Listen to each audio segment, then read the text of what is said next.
For more than 40 years, Cox has been investing in Hampton Roads. Our fiber network is built to deliver gig speeds to the region, enabling smart homes, businesses, and a smart community today, and to support the Internet of Things and 10G tomorrow. We're keeping the 757 connected to the things that matter most. Find out more at cox.com.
My mom, she was my inspiration for becoming a nurse. I missed my mom and the ability to show her physical love.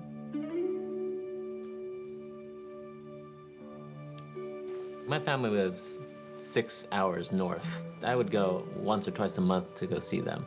But starting at the end of March, I stopped going up because it's very dangerous. My parents, they wouldn't mind if I was there all the time, but I've pulled away. I miss the freedom of just going over there and hanging out and not having to worry.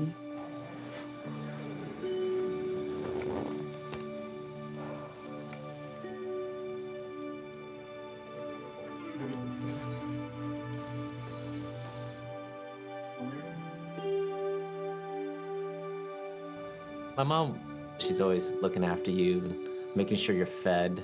So I miss that about her a lot.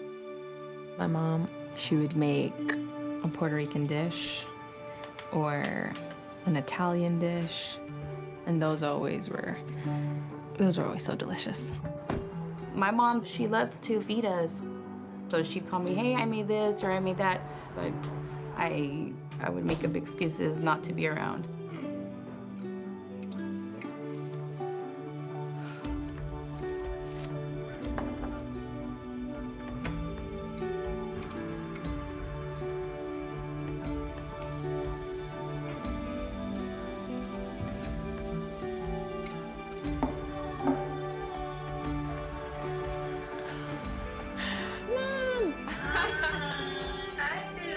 Hi. Oh my God, I'm about to cry. It's so good, thank you. That is incredible. I sent you some files and you've been working so hard. Oh my God, they're so good. Okay, how proud I am. And I miss you. Ha extrañado mucho la comida y de estar juntos. You got everything in here that I wanted. Gracias, Mom. Gracias, Dad, por la comida. I love you. I love you more. Thank you so much. This really made my day.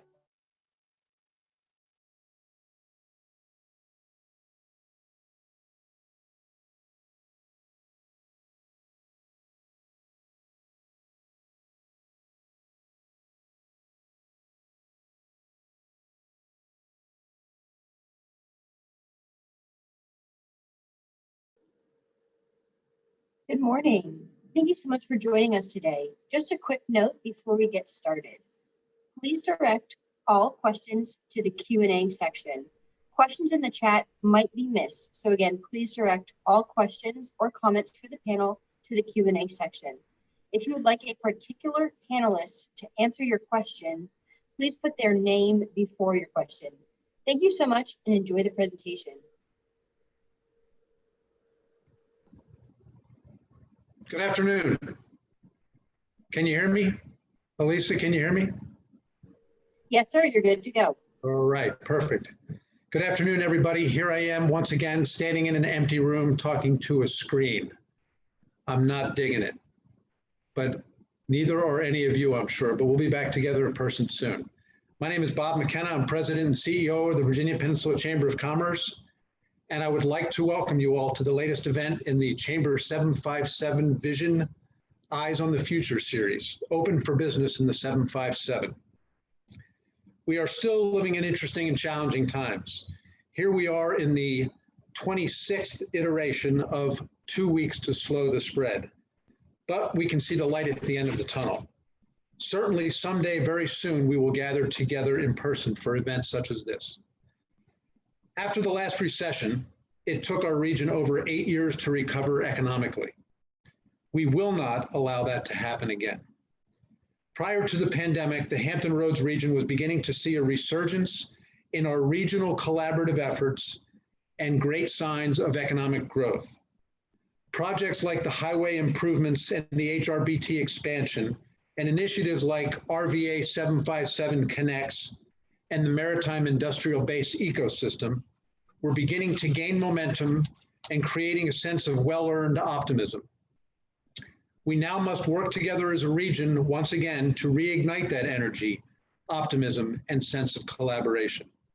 The Peninsula Chamber has joined a coalition of business organizations to help do that through the 757 Business Recovery and Resilience Framework that advances 5 strategic imperatives, including building regional unity, growing new jobs, attracting and retaining new talent, growing resiliency to future threats, and advancing regional infrastructure. For this plan to be successful, we must capitalize on our strengths, obviously, but also recognize our weaknesses and work hard to mitigate them and/or to make them strengths. In keeping with the Virginia Peninsula Chamber's mission to connect business with opportunity through facilitation, advocacy, communication, and education, we are hosting this monthly series of moderated panels called 757 Vision, Eyes on the Future, in which we will take a look at some of our strengths and weaknesses in an effort to inspire, inform, and drive action. The pandemic has obviously impacted a very large slice of the national and local economy. It has had a significantly adverse impact on the hospitality and restaurant industries. As we gradually open up, it is expected that both of these industries will begin to see substantial rebound, but there is still much work to be done to ensure future growth and resilience. Today's expert panel will discuss future challenges and opportunities on the road to full recovery and expansion. Before we get started, I'd like to first recognize some distinguished viewers in today's audience, but sadly there are none. No, I'm just kidding. You're all distinguished viewers in my mind. And I see that Drew Lumpkin from Senator Warner's office has joined us. Thanks, Drew, for being with us. And of course, Senator Monty Mason is on our panel today. Thanks for being on the panel, Senator. I would also like to thank today's sponsors. Supporting sponsor is the Newport News Hospitality Association. Thank you, Liz Parker. And our series sponsor, Cox Virginia. Cox is a highly valued partner of the Chamber, and their sponsorship for these events makes it possible to offer them to you all at no cost. Representing Cox today is Sarah Buck. Sarah is the Senior Manager of Public Affairs for Cox Virginia. Her focus is working towards building a better future through business development opportunities, digital equity programs, and corporate social responsibility. Sarah currently serves on the Virginia Peninsula Chamber's Board of Directors and the Hampton Roads Chamber's Communication Committee. She has a bachelor's degree in communication studies from Virginia Tech. Go Hokies. In 2016, Sarah was recognized as one of Hampton Roads' top 40 under 40 by Inside Business and is a Girl Scout Council of Colonial Coast future famous former. And Sarah put that in her bio just to see if I could actually say it without stumbling over my words. I did it, Sarah. Ladies and gentlemen, my friend and Peninsula board member, Sarah Buck from Cox. Thanks, Bob. You did that flawlessly. And I do have to say that I always love it when I get the Go Hokies from you. So that makes my day. And I'm really looking forward to today's conversation. So thank you again for having me. I think we all can agree that 2020 threw us for a tailspin, but it also taught us a lot about agility and resiliency. And although the telecom industry is very different in theory from the hospitality and restaurant industries, as well as with all things, I think we tend to find we're more alike than we are different. An example, if it weren't for agility, not only in 2020, but for the past 123 years, Cox wouldn't be as successful as it is today, delivering services that keep both our residential and commercial customers connected to the things that matter most to them. Over time, we've had to evolve our business and our services to meet the growing demand of connectivity. And over the past 12 months, just about everyone else has had to do the same. School systems, nonprofit organizations, the healthcare system, hospitality services and restaurants. And we were there every step of the way, from offering opportunities to promote services through public service announcements, to helping businesses who were faced with financial hardships stay online and connected so they can continue to serve their customers. We worked together to find solutions to keep businesses, organizations, families, all of them connected, because we've all got to be in this together to get through it and to be resilient. I appreciate being part of this series, and I look forward to today's collaboration. It's now my pleasure to introduce you to today's moderator, Jerry Wilson. Jerry is the Intergovernmental Affairs Manager for the City of Newport News, Virginia. In her role, she handles local to state government advocacy and serves as the city's liaison to military and federal facilities. Jerry has held this position since 2008. Before coming to Newport News, Jerry served as the director of the Suffolk Adult Drug Court, criminal justice planner for the 5th Judicial District, training manager for the Virginia Department of Correctional Education, and as the associate director of placement services at Mary Baldwin College. Jerry earned her bachelor's degree in business administration and her master's degree in public administration from James Madison University. Go Dukes. In 2019, Jerry launched Virginia Women Leading the State Chapter of the National League of Women in Government. She is a 2015 graduate of the Sorensen Institute for Political Leadership and is an active member of several professional associations and regional policy committees. Please welcome Jerry Wilson. Thank you, Sarah. I got to edit that bio. It's a lot longer than I remember. It's great to be here today to talk about a few of my favorite topics, hospitality and restaurants. I love to travel, and I'm a big fan of eating out. When the restaurants closed, I think there was a little bit of a panic in my house. My children thought we were going to starve to death. And before COVID, the kitchen in my house was strictly for decoration. So COVID had and continues to have a big impact on many parts of our economy, particularly hospitality and restaurants. Now that the restrictions are starting to ease, it's a good time to talk about how important our hotels and restaurants are to the regional economy, where things stand, and what the future holds for these businesses. I think our three panelists today will be able to give us some good insight. First, we have State Senator Monty Mason, who represents the citizens of the 1st Senate District, which encompasses parts of Hampton, Newport News, York County, Williamsburg, James City County, and Suffolk. Senator Mason has served in the General Assembly, first in the House and now in the Senate for 7 years. He is on 5 Senate committees, 5. So doesn't get a lot of sleep during session. Agriculture, Conservation, Natural Resources, the Commerce and Labor Committee, General Laws and Technology, Privileges and Elections, and Rehab and Social Services. Senator Mason is an experienced and skillful lawmaker who's worked on a number of hospitality-related pieces of legislation. In this most recent session, 2021, Senator Mason was a conferee for one of the bills that will regulate designated outdoor refreshment area licenses that'll allow for greater frequency and duration of events, which is particularly helpful when emergencies such as COVID reduce a restaurant's indoor seating capacity. Next with us today is Eric Terry. Eric is president of the Virginia Restaurant, Lodging, and Travel Association. He's a graduate of the Hospitality and Tourism Management School at Virginia Tech, go Hokies. So he has quite an understanding of the hospitality and tourism industries. As president of VRLTA, Eric leads a membership of over 1,500 from across the Commonwealth in efforts before the General Assembly and with industry events. Before joining VRLTA, Eric achieved over 3 decades of experience and business success within the entertainment, hotel, casino, resort, and events industries. In 2002, he launched Zellerate Group, a company that he grew into an organization with a recognized specialty in national events marketing, sponsorship partnering, media buying, and celebrity appearances. Eric has held significant leadership positions in a number of high-profile corporations, including Malibu Entertainment Worldwide, Hollywood Casino Corporation, Bristol Hotels, Marriott Hotels, Redstone Companies of Hospitality, Benchmark Hospitality, and for Anheuser-Busch's Busch Gardens.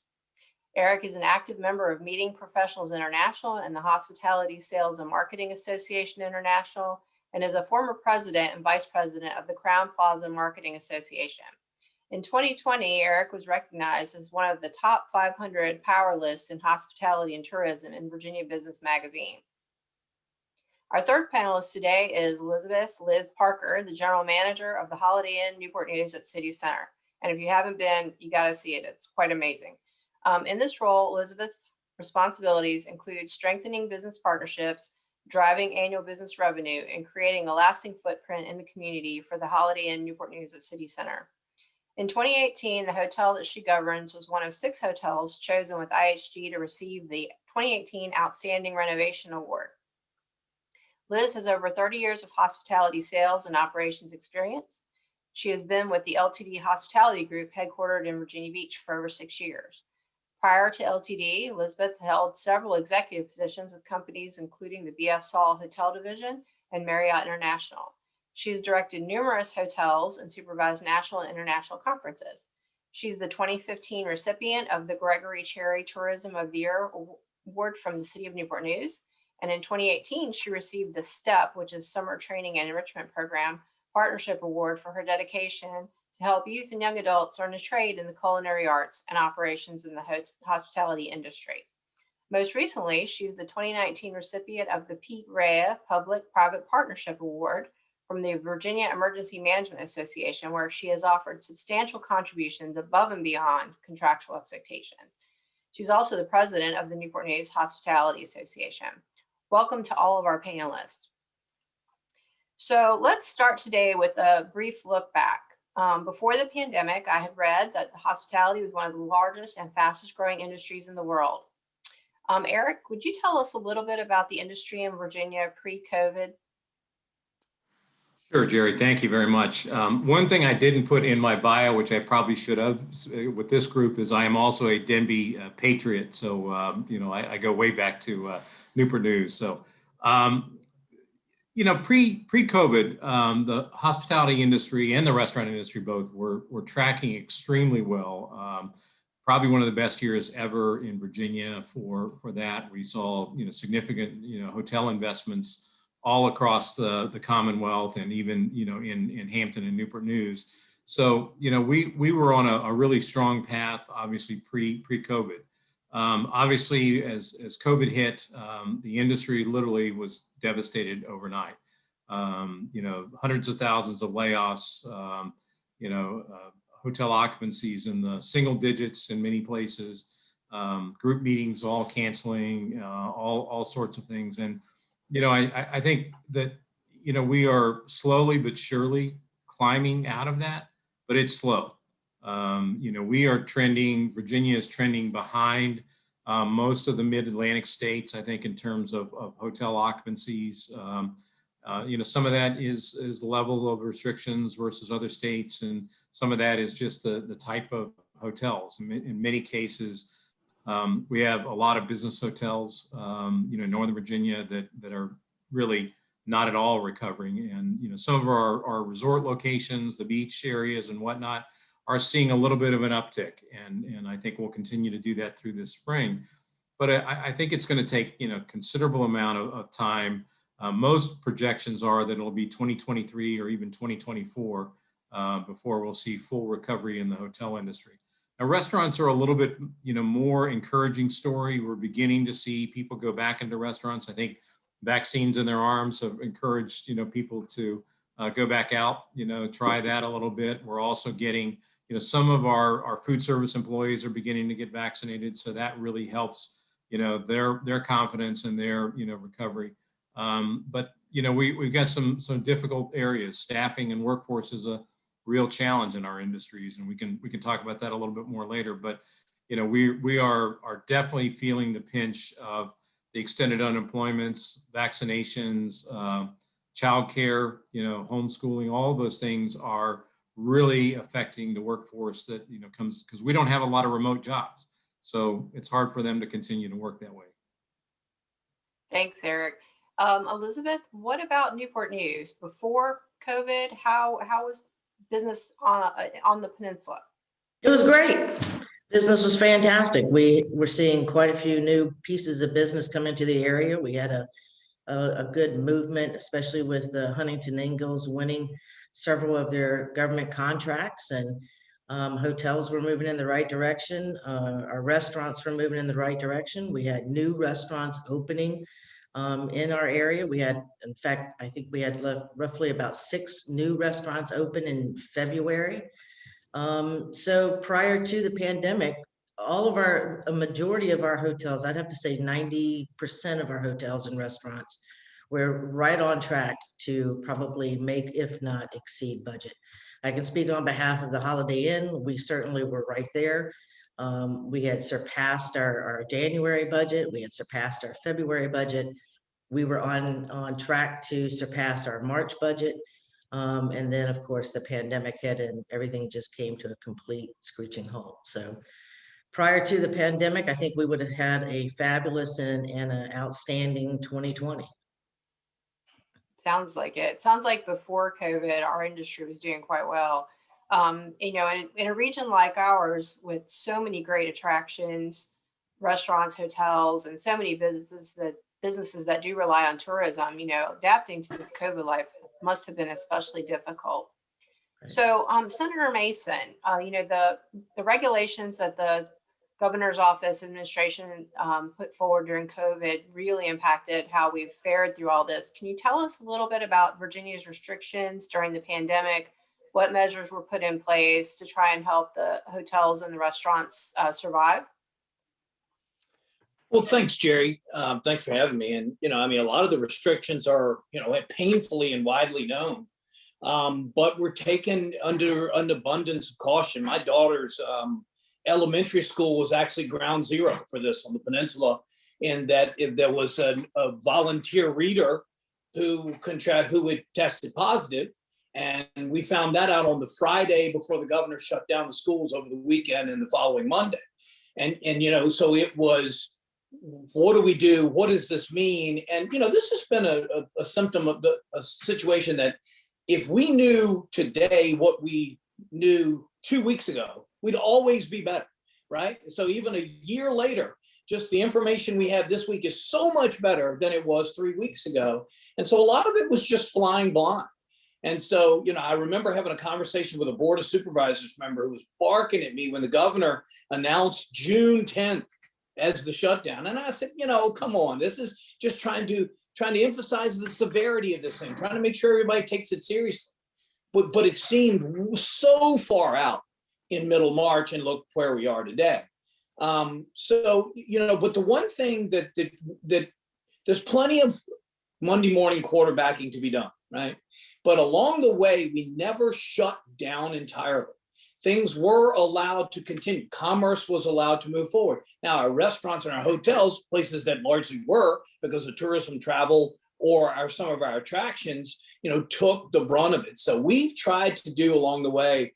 I think we should give ABC incredible credit for their flexibility along the way, doing as much as they could without legislation. And then we allowed the, drinks to go, the foods to go, so you could order your favorite margarita along with your dinner and take it. Interestingly, very, very few issues and problems associated with it. And so we came back to session this year with really an interest in, let's continue to do all we can to help restaurants as much as we can. And, really focusing on the container as much as the policy and the process, and extended that out through next July. We have some restaurants that have taken up spots along streets and made streets one way. I think we're kind of hopeful that some of those things will continue, as well as you mentioned earlier, the outdoor refreshment area. That's been that we extended the number of special events licenses in the special session that a locality could have up to 3 days. Then in this session, we kind of built off that and made it kind of a permanent retail license with an outdoor refreshment area that you have to have specially marked. But we're just trying to be flexible. And these are in a lot of places that flexibility is not the hallmark, because you do it in a regulatory fashion. I know we'll talk about it more, but with as many hotels, a lot of our hotels had done a very good job. They've taken a lot of heat for not keeping their product up to where it was supposed to be. So in the last few years, I think a lot of our hotels have worked really hard. Liz's is a phenomenal example of just really making it a great state of the art, or bringing it up to speed. And then COVID hits in the midst of, as she said, when we were doing fairly well. So I think as we talk further about recovery, we have to really focus on targeted effort in trying to get those dollars on the ground in the places that are necessary and in need. Thanks, that was great. Eric, I know a large part of your role with the RLTA is, helping advocate and work with it. How successful do you feel the organization was when helping the administration craft some policies, particularly during the early days of the pandemic? I think very well. I mean, I can remember the first few weeks of the pandemic, and my phone rang, and it was Governor Northam calling me to, I guess maybe encourage me to hang in there and know that, there was some future restrictions coming. And, I think, as Senator Mason said, I mean, this is a whole new playbook, and I don't think you can point fingers at anybody in terms of how the industry has responded, how the governor's office has responded, or the General Assembly. I mean, it's a whole new entity for us. So, how you sort of craft different things. As Senator Mason said, we never really shut down, which is the good thing. I mean, there are certain states, obviously, that kind of shut down completely. And I think it's taken a much heavier toll on those folks. I think a lot of what we've got to focus on now is probably confidence building by consumers, because consumers are still a little bit, but I'll tell you, in the last few weeks, I think that consumer confidence is roaring back with vaccines and things. But, I think we started working on vaccinations back in the fall, and starting to talk to the governor's office about, where do food service workers, where do hotel workers fit into that category, and how do we get them, because they're all frontline. And restrictions on number of people in meetings and weddings and all those sort of things, and really working with the Virginia Department of Health and the governor's office all along, we've been able to sort of influence policy to make it, as workable as we can. I look back on if some of you recall last summer when we had the shutdown in Hampton Roads because of the spike that we saw. And, we worked with the governor's office on sort of making that as minimally impacted, but having the right impact to the COVID spread. And those are the sort of things that I think really, helped sort of mitigate some of the impacts. And candidly, this past session in the General Assembly, I always say, I think they felt a little bit sorry for us. So we were able to get things like at the outdoor refreshment areas and the alcohol to go and some of those things that help the industry. So, I think it's been an appropriate response and has moved along as rapidly as the virus will let us. Thanks. Liz, what were the things that most help you keep things going on the hotel side, and maybe what were the most challenging things? One of the things that we did to keep us moving was great communication. You know, we had 95 employees when the pandemic hit, and then in a matter of, in all honesty, 10 days, we went to 12. So that was a huge hit for us. But what we also did is that as we continued to move forward with the pandemic, we stayed in communication with all of our employees. We wanted to make sure that they were doing fine, their families were doing fine. We reached out to the Virginia Peninsula Food Bank to help those families so that we could make sure that we could assist them.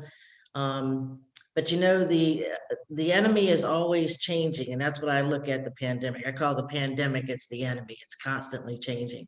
So we have to adapt to that, and our customers have to adapt to that. So one of the things that, as you know, Eric was mentioning, is about how customer confidence and how customers feel that they are safe. So one of the things that we did, we partnered with many of our vendors, and we reached out to all of them and said, hey, we want to get some hand sanitizers on each landing, you know, in the guest room and the guest towers. And we did everything we could, not only just what the standards asked of us and CDC and the Virginia Department of Health, but also too, what we felt comfortable with, what we want to do. So we actually went above and beyond. So by doing that, that not only allowed and told our customers we cared about them, but it also told our employees, we're here and we care about you too. So that really was a win-win for us. The other thing that we did as well is that our sales team, you know, we actually unfortunately had to drop our sales team by 50%. But the remaining 50% actually reached out to all of our clients. We wanted to check on them too. We wanted to make sure that our customers were doing okay. And we wanted to make sure, was there anything we could do to help them as well? Because not only did our employees lose their jobs or be furloughed, but also our clients' employees and maybe them as well were furloughed. So we wanted to know what we could do to help them as well. And that's part of the outreach that we have here at the Holiday Inn. Thanks. I know, having stayed in a hotel since last March, it's been a very different experience, but everyone I've been in, they've been remarkably wonderful to deal with. On check-in, you know, little things like hand sanitizer, little Ziploc bags full of masks and those kinds of things, so that you know that they're taking this just as seriously as you are. Right. But so let's talk about where we are today. It feels like things are looking up, and there's been another round of stimulus, so people may have a little extra money that they can spend. More people have been vaccinated. The president has vowed to make every adult in the United States eligible for vaccination no later than May. And the governor has started to ease some of the restrictions. So Senator Mason, the most recent General Assembly passed, the legislators had given themselves the authority to spend federal stimulus dollars instead of the governor who'd previously allocated the federal dollars. So do you think we'll see a special session? And, you know, how do you think Virginia may use some of these dollars in ways that would support the hospitality industry? Sure. And, you know, just as we talked about before, because there was no playbook for this, you can pick apart decisions all along the way. But I think the executive branch and the governor's office has done a very good job. You know, I'm debating with them right now over a particular policy, right? So it's ongoing. But they've done well. But it has been an unprecedented expansion in executive power during this period. And remember, as legislators, our job is to make sure we retain the prerogative of the legislative branch, and that is to appropriate money. Right? So this money is being appropriated from Congress, which is the legislative branch. And because the executive has had such an outside influence, rightfully so, throughout the course of this pandemic, when we saw this money coming, we said, look, we are going to control the appropriation of said fund because it is an enormous amount of money. You know, it is targeted for families that make less than $90,000 a year, but 82% of Virginia families should receive the $1,400 stimulus check. That hopefully helps the economy. That hopefully helps our restaurants, our businesses, our retail. But at the same time, Virginia expects to get about $4.5 billion of state and $2.9 billion in local relief. So we need to figure out how to spend that money, how to get that money on the ground as quickly as we can, as importantly as we can. $21 billion in rental relief, 10 billion in mortgage relief. How do we get that to the people that need it? How do we get that to the landlords? How do we get that to the people to help them pay their mortgage? So having the money there is extraordinary. But at the same time, we have got to execute. And there's where we need to try. Particularly, there's a bunch of money those were Virginia numbers, but there's a bunch of money in the overall package for small business focus. $15 billion for the smallest, most severely impacted business. Well, I don't know how many are on the call today, but we could go around and every single one of us would have a different definition of what that means, right? $28 billion to help small restaurants, food, and dining establishments. All right, so we need to get that access to that money and get it distributed. Eric and I have been talking about how they're working towards figuring it out. I talked to Secretary of Commerce and Trade this week again about having a liaison. Okay, there's going to be money out there, and the General Assembly certainly is going to play the role in distributing the $4.4 billion. But is there a liaison in the federal branch, in the executive branch, that is going to be able to help our restaurants? So, okay, we have this amount of money. Where do our restaurants go? Where do our hotels go? Because some of the states around us have given X dollars per hotel room in areas and regions. So we've got some ideas to pick from, but I think figuring out how we distribute the money, how we get it on the ground to make as quick, as large and important an impact quickly as we can is going to be our chore and our challenge. And being a heavily focused tourism, but Liz also just talked about all of the industry in our region that has business travel. What does that look like in the future? What can we do to facilitate that? Because Jerry, you and I stayed in hotel rooms during session, way different experience as a human being. So how do we help Liz and her folks meet the consumer at a different place and make them feel comfortable? How do Eric and I work to get the money that comes from the federal government dispersed through the state system to get it on the ground in places? There's money there. We've just got to be poised and ready to take advantage of it efficiently and as quickly as possible. Absolutely. So, Eric, from the industry side, what are some things that the General Assembly can do? And, not just money, but, are there other things that the General Assembly can do to help this recovery go much faster? Well, I think as Senator Mason said, the state is going to receive a significant amount of money, and how that gets allocated.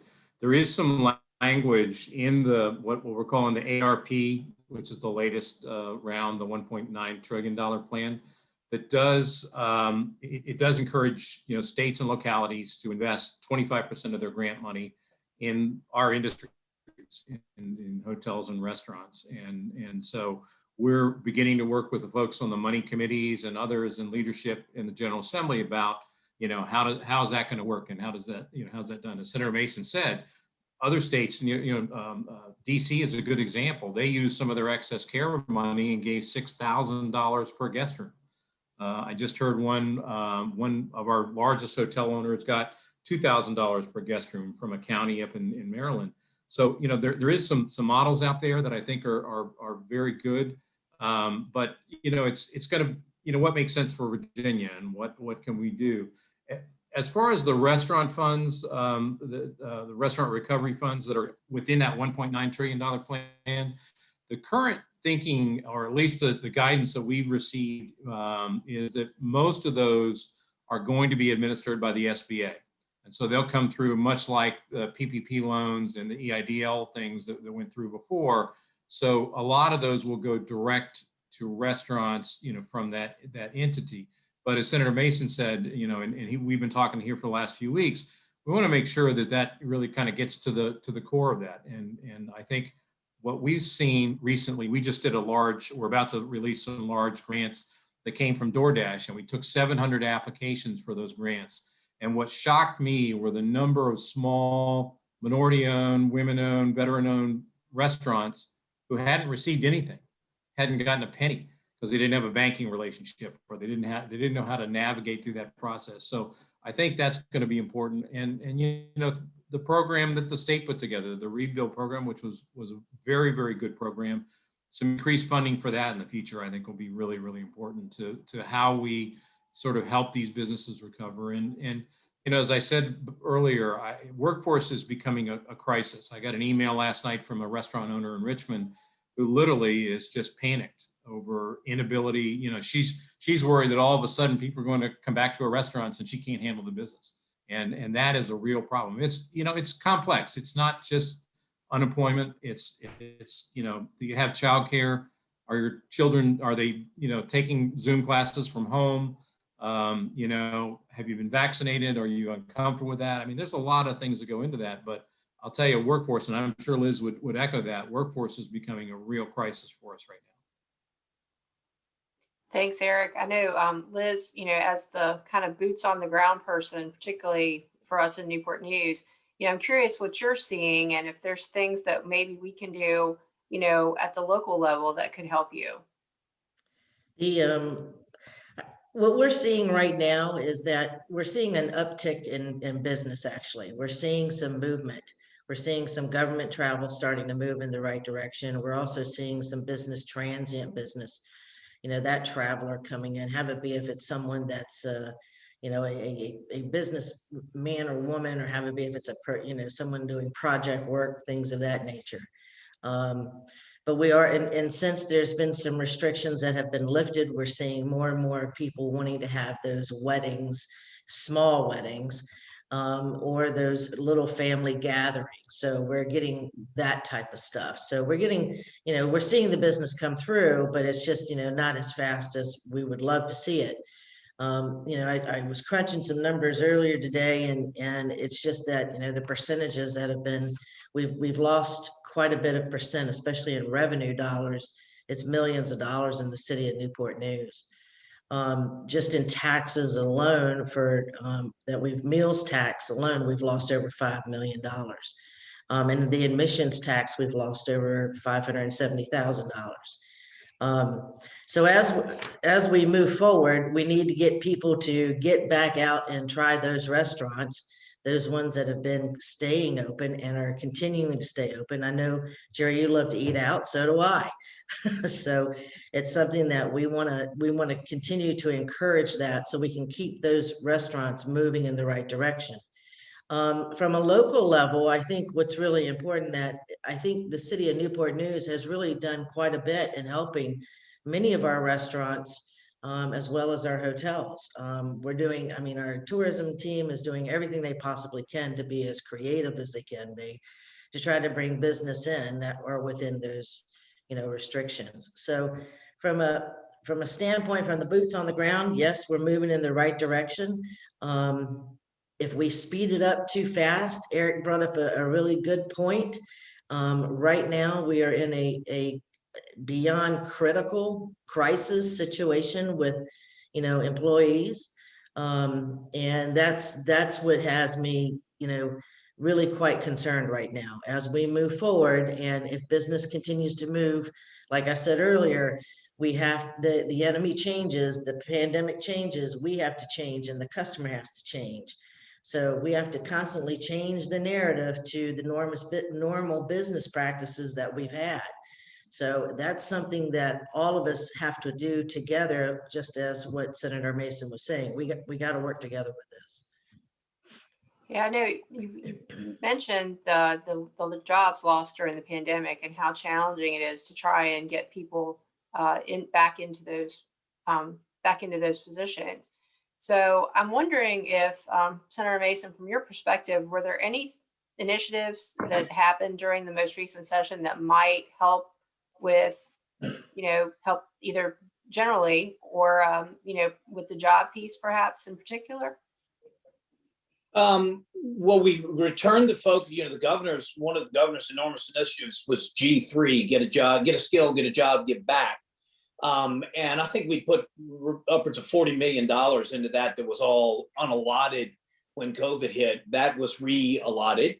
I think he may have had a signing deal on it yesterday in the last couple of days. So that is focused on industry specific and trying to get people trained for the jobs that we have. The conversation Eric and Liz are just having is much more global, and Eric's right. There are a lot of factors that go into this. The United Way and Smart Beginnings of the Greater Peninsula have worked very well as far as trying to help the child care crisis in the past year, but we have seen how big it really is. Getting our students back to school full time, freeing up parents that, who are like my wife are just sitting at home doing a full-time job right now, and at the same time tutoring and trying to help kids stay up in school. So I think there are a number of things but the secretary in our conversation this week talked about Rebuild Virginia, which Eric mentioned, and they are going to ask for a lot of money there. What we've asked for is let's see an accounting of where the money's gone to this point and how well did it work? I mean, what were our success stories? What were the things that maybe didn't work out so well so we can go to school on that in the future? And again, try to apply it as efficiently and quickly as we possibly can. So we will be coming with some more federal money, I think, allocating that to rebuild. One thing that since I've been in the General Assembly each year, they ask me to stand up on the floor and give a speech on how many jobs, how much revenue, how important is the restaurant, travel, and tourism industry to Virginia. And Jerry, you've been around it. You stand up, you kind of like Charlie Brown's teacher. Wow. Yeah, there's Monty talking about tourism. Yeah, no kidding. Well, guess what? You just heard Liz say it. Every one of our localities, we are going to seize on this opportunity to show every locality in the state. How important is it to you? Okay, we may not have shined the light on it like we should have, but now that it's gone for the past year, and look at the holes we're having to plug, that's why it's so vitally important for us to get it back. That's why we at the local, state, and regional level have to be all pulling in the same direction. That's why you care that both hotels in Area X are doing well. That's why you care that you go and support that new restaurant that's trying to survive in its first year and trying to go. That's why it's important. And I think if there've been a lot of, we know the negative of COVID and the pandemic, there've been a lot of things we've learned and a lot of positive things that have come from it. One of them that we may learn is that, we can maybe spread the message, although we've tried, we can spread the message to the members of the community, how important these industries are to our satisfaction, our quality of life, our well-being, but the economic stability of our region and our area. And so, I think we've got a good opportunity to show, but we've got to use, I didn't even mention $1.25 billion for live venue, theater, performing arts, and museums. Well, our region is known for those things. They have been struggling mightily or non-existent in the last year. How do we draw down as much of that money so that the Virginia Living Museum, who's had to feed their animals and had to keep everyone alive and keep going throughout the course of this whole thing, can get back to where they used to have bus loads of kids coming from school taking advantage of the program? How do we facilitate things like that in the future? So there are a lot of opportunities, but everybody needs to be at the table working together to figure out how to take advantage of it.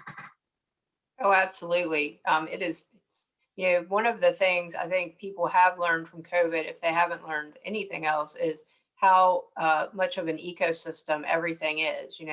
Kids in schools, parents at work, jobs, people being able to go to jobs, education. I mean, it really is amazing how intertwined our lives are, whether we are a people or not people. So I think that looking forward, and this one is for whoever wants to take it, what do you think are the biggest opportunities that we have and the biggest challenges that we have for the hospitality industry? Well, I continue to go back to that staffing thing. Again, we had a staffing problem before COVID. We were struggling to get people all across the state. I mean, I can't tell you how many folks, were concerned about that.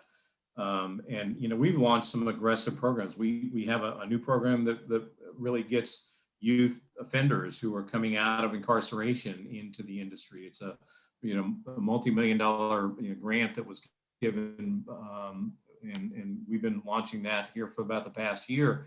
Those sort of creative kind of things that I think the industry is going to have to respond to, because here my biggest fear is that we have because of the number of layoffs that the industry experienced, mothers and fathers are not going to be encouraging their children to go into the hospitality industry or go to Virginia Tech and attend theirs, or the one at ODU or all the other schools.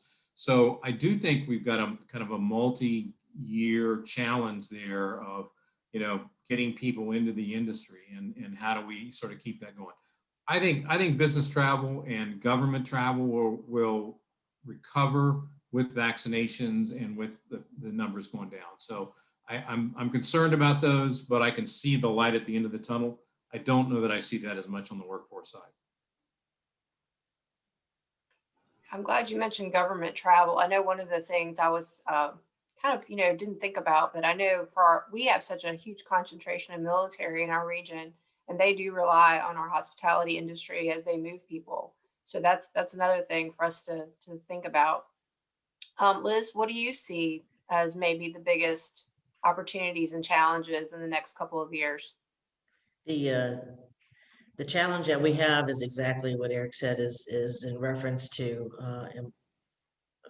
trying to find new employees, and we've reached out to some of our older employees that were here, and it's becoming a very, very bad situation in all departments. Right now I need 6 servers in my restaurant. I need 3 cooks. I need 10 housekeepers. I need 3 front desk associates, 1 night auditor. And so I'm almost at 20 people that I need in a hotel, and I'm not a big house. I'm only 183 rooms. I got just a very large and wide house. It's a conference center, and it's got a guest tower, and we have Burger Theory restaurant. So it's just a situation where we are actively going out and trying to find people. We're using all the different types of platforms that are available to us to try to get people to come in and interview. The problem is people just are not responding right now. So we've got to create some type of excitement for those who want to get back into the workforce. Have it be if it's by what type of, we need to make sure that we're offering the right benefits, or we're offering certain types of incentives or things of that nature. But we got to come up with some type of an idea, because as this business continues to increase, and yes, the military is moving in the right direction, the government's moving, and business transient is moving, but there's one market that's also moving too, and that's the leisure business on the weekends. And as people continue to get their vaccines and things of that nature, mom, dad, and the 3 kids are going to want to go to the beach. Mom, dad, and the 3 kids are going to want to go to Busch Gardens. They're going to want to get out because they've been in a home, for so long, and it's cabin fever, and so now's the opportunity for them to go out and explore, which you cannot blame them one bit. So and I go back again that we can't, my fear is right now, we as an industry going to be able to keep up with that demand? Because those customers have a demand as well. And the thing is that the hotels are not the same hotels that gave that type of service a year ago, 2 years ago. Now the hotels have had to change everything of how we give service based upon what the items are, that the restrictions that we're having to deal with. So, we're still not doing room service. You still have to come down, and it's a takeout, and come and grab your meal and take it to your room. Unless the guest is sick or there's something that's, we certainly will take it. But it's just that there are some areas that we're confined to. So we're not back to the normal yet, but hopefully we will be soon. But I got to have people. I need employees. Gary, can I comment? I saw in the box a comment about minimum wage and the $2.13 an hour. If you don't mind, let me just make a quick comment about that. Obviously, most of you know that we are going to have a minimum wage increase on May 1st that was implemented in last year's session. The General Assembly looked at the tip wage and decided not to do it. And I'll tell you the biggest reason for that is your servers, the people who are paid $2.13 an hour is their base wage. They receive significant amount of tips over and above that number. If, for example, a business who has a person on the $2.13 tip wage, if that person doesn't make up to the minimum wage, the business is required to make the difference up to them. So no one is paid $2.13 an hour. It's just not accurate. That's a misnomer. Our average servers in the state of Virginia make $18 to $22 an hour.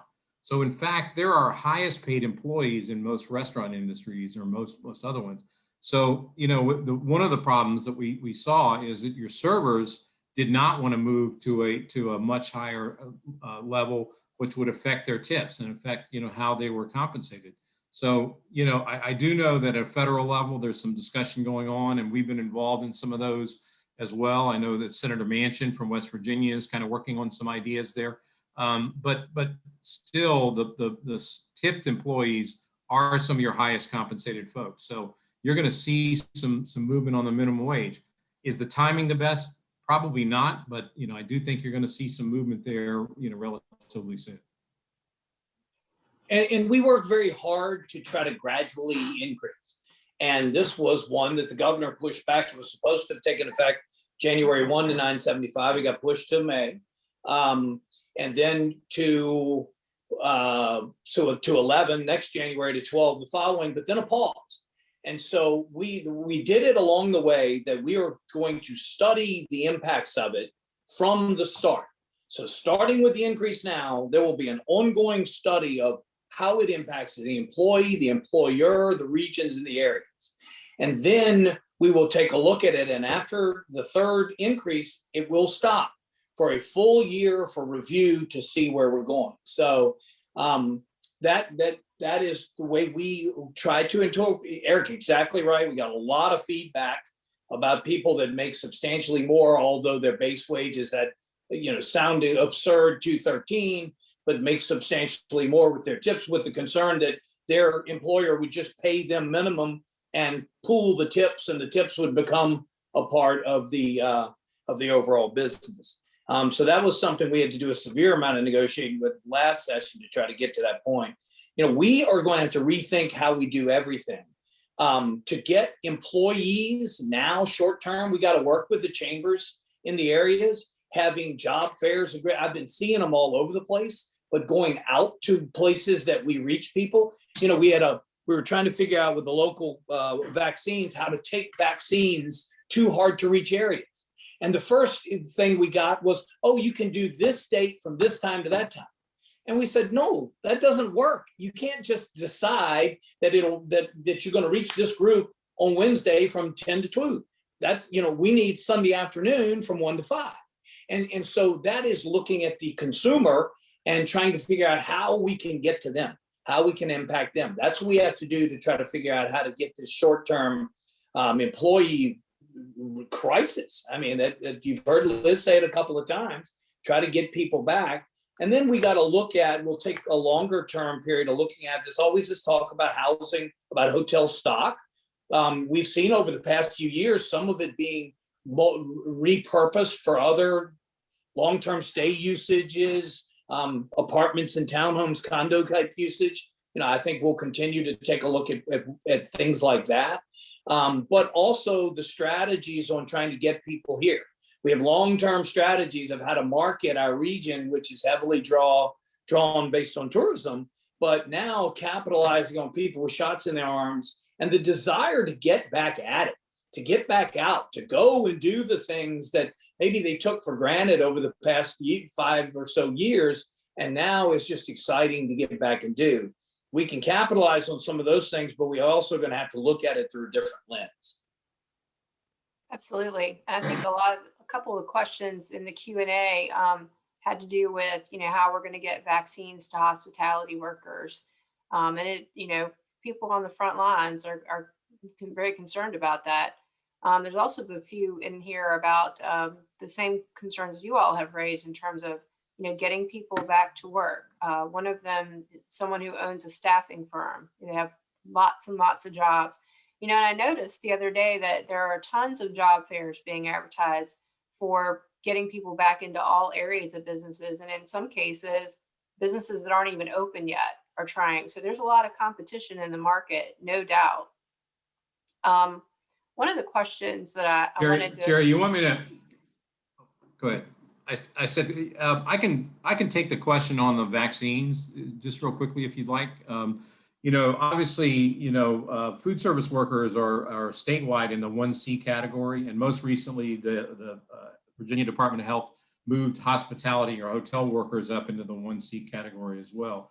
What we are seeing in some parts of the state, Richmond and Henrico, for example, they have moved food service workers up into the 1B category, and many of our food service workers in Richmond and Henrico are now being vaccinated. They're getting underway, and we're beginning to see other places around. So I think as the vaccines continue to grow, you'll see a lot more of our workers be able to be vaccinated. And again, I wish there was a magic bullet we could move them up into the queue, but we really can't. And so I do think that we're seeing a lot more progress in that regard. Thanks, Eric. Supply, I think, continues to be a challenge for all of us. Yeah, I mean, 1B before they moved it from 75 and above just down to 65, which they did immediately. 1B before that number, it was 1.3 million people in Virginia, and we were getting about 110,000 vaccines a week. So that tells you how long it takes us to cycle through. So some regions have done better than 1B than others, and are now moving to 1C. But it also has just become a logistical challenge, trying to reach older Virginians and Americans, trying to get them out. We're getting 11 shots out of about 50% of the vials instead of 10, but you get 9 out of some. So you can't count on that. But what that almost guarantees is that every afternoon you have 40, 50, 60 additional shots. And what are you doing? You're trying to reach elderly population with us, and saying, hey, can you get here quickly? Which sometimes they're unable to do. So it's been a real challenge. Hopefully with the new J&J, which is a one shot, and with some increased production, we will now move through the 1B, and then 1C is fairly small, particularly compared to 1B, and can start targeting industries per the question. Let's see. Senator Mason, there's a question in the chat about, in the Q&A about businesses that are less than a year old not being able to get relief money. How would you suggest maybe people address that? That's a great question. I've had several of those come and they say, I need to see your books from November of last year, and there are none, or November last year at $2,000 because they started on Halloween. I would say reach out to us, reach out to our office, reach out to the chamber. Let's see if we can get a working list of who you are and what you need, because those are examples of one-off circumstances that we need to try to get money to the spot, get money to the location. In a couple of mine, we were able to work them through the system and show that December over December was not an apt comparison because they were only functioning for 15 days, December of 19 versus December of 20.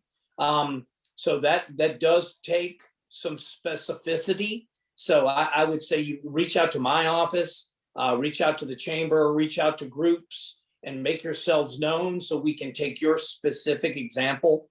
My office number is 757-229-9310.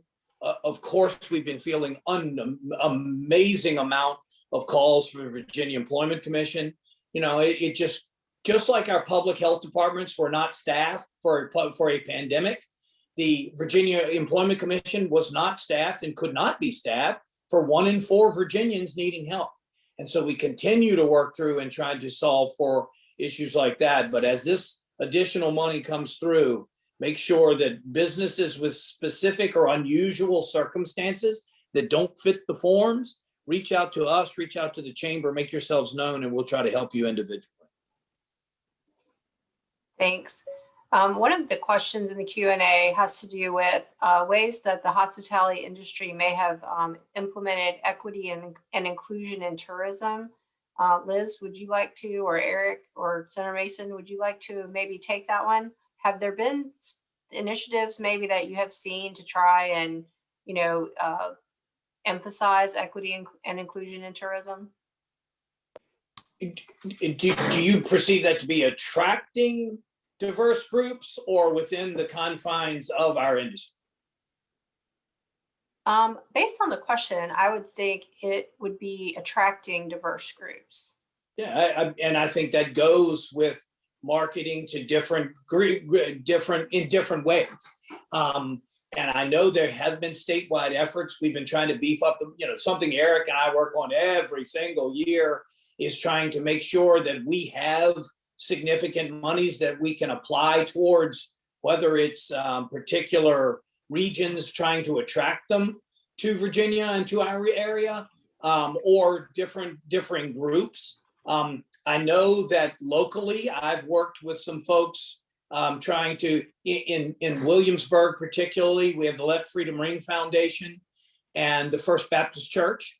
So we're really trying to tell the full story of the African Americans in colonial Williamsburg and in Jamestown, and linking Fort Monroe, and trying to tell the story of the church. They're doing the archaeology around the old church. So now there's a distinct effort to try to attract tourist groups that are interested in that type of history and tell the story. So I know locally we're doing a lot of it and trying to capitalize on what was the commemoration that went with Jamestown, with the anniversary of the General Assembly, with the first arriving Africans and the first women to come to America, where we tried to make sure we told the entire and complete story. This year, I'm sorry, Senator this year, Mason's comments, the Virginia Tourism Corporation has launched a very significant marketing program for Black travelers and LGBTQ travelers. There's a lot of effort that they're putting in place. Again, the thought being that we have a lot of things that have significant historical relevance, and people want to come here, and they've done extensive marketing. They're putting additional resources towards that, and I think you're going to see that continue. To the other side of that, and I would tell you that I think our industries, hospitality and restaurant, are some of the most diverse industries that you may see anywhere in terms of opportunity and in terms of advancement and folks that can get into the industry. I mentioned earlier about the youth offender programs that we're doing. We have a similar program that we teach in the Department of Corrections to allow people to re-enter the workforce. But I think more importantly, when I look at our industries rather, there is unlimited opportunity for them to find employment, advance through that process, and really make a significant impact on the industry. And I really feel that's something. I mean, let me give you a good example to that. We teach a 2-year high school program called Pro Start, and it's a culinary and a restaurant management program. Our largest program statewide, we have about over 50 schools around the state, but Phoebus High School is one of our highest. It's one of our largest programs. They have almost 80 students in that Pro Start program. So those students then prepare to go on to a culinary education or to go on to, into the industry in many cases, and many of them do. So, I think that the industry has developed some really good, solid programs to get, people, diverse backgrounds into the industry and to advance through the industry. Did you have something? I just wanted to add to that, our city, the Virginia Peninsula area, Restaurant Week takes place every year, and some of our cities actually extended for 2 weeks instead of 1 week. This year was the 3rd annual Black History Restaurant Week that ever took place.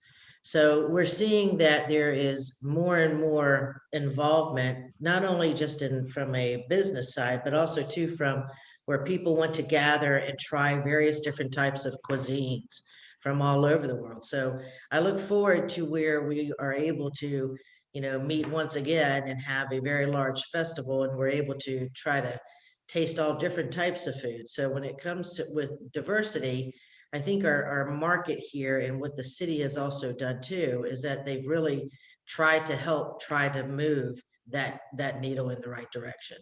And, like, Eric was saying, it's pretty unique stuff with what's going on. So we're going to be okay, but it's going to be a struggle to get there.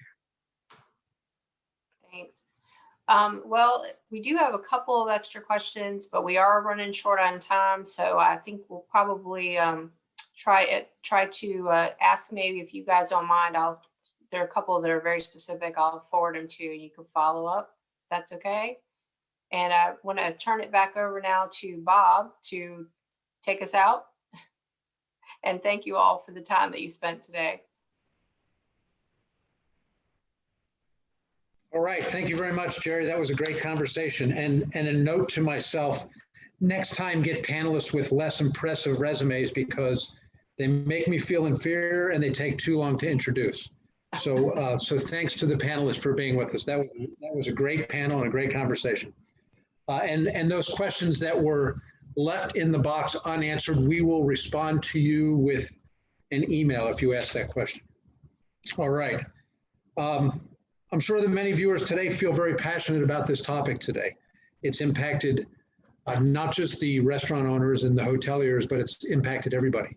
And we're all looking forward to getting back into our restaurants and bars.